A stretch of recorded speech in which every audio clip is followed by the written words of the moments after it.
A lonxa de Portonovo vestiuse de gala para a presentación da primeira festa da empanada mariñeira que terá lugar nesta instalación de Portonovo os vindeiros 6 e 7 de outubro. Darlle valor, un valor igual a todos os produtos unha vez que se presentan na empanada.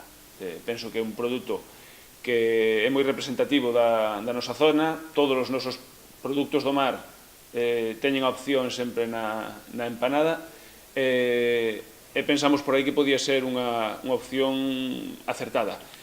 Co selo de pesca de rías, tanto a Confraría de Portonovo como o Club de Piragüismo se embarcan nesta nova acción gastronómica para pechar o verán e promover os produtos do mar.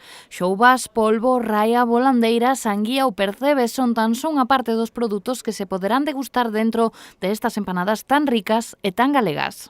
Todos os produtos que vamos a poñer na carta son produtos mariñeiros, todos coa denominación, porque eso sí o queremos destacar, a marca Pesca de Rías, donde a Baixuras está moi implicada en resaltar esa marca, e en ese sentido as cofradías volcáronse.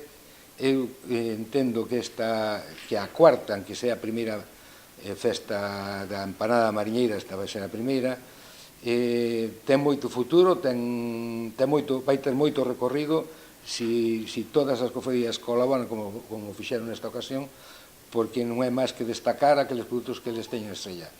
O berberecho, o misilón, o polvo, xa vedes aquí que a muestra que tendes.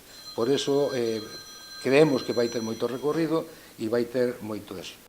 A organización pretende con esta acción conseguir unha maior participación da cidadanía neste evento que, si ben xa tivo unha antesala en edicións anteriores, nada tiña que ver coa empanada, show cookings, maridaxes, unha regata e ata un concurso para competir pola empanada caseira mariñeira máis rica.